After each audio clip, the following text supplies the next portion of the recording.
السلام علیکم ورحمۃ اللہ وبرکاتہ۔ بسم اللہ الرحمن الرحیم۔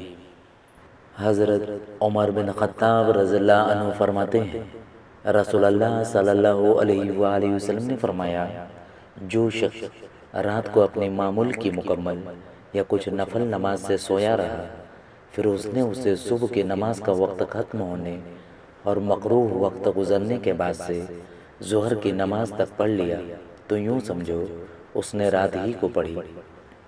حضرت ابو ہریرہ رضی اللہ عنہ سے روایت ہے کہ حضرت صفوان بن معطل رضی اللہ عنہ نے رسول اللہ صلی اللہ علیہ وآلہ وسلم سے مسئلہ پوچھا تو کہا، اے اللہ کے رسول، میں آپ سے وہ بات پوچھتا ہوں جس سے آپ واقف ہیں اور میں اس سے لا علم ہوں۔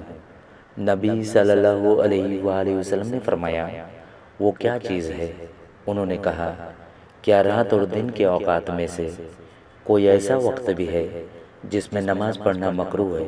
فرمایا، ہاں، جب تو صبح کی نماز پڑھ لے تو نماز چھوڑ دے حتیٰ کہ سورج نکل آئے، کیونکہ وہ شیطان کے دو سینگوں کے درمیان طلوع ہوتا ہے۔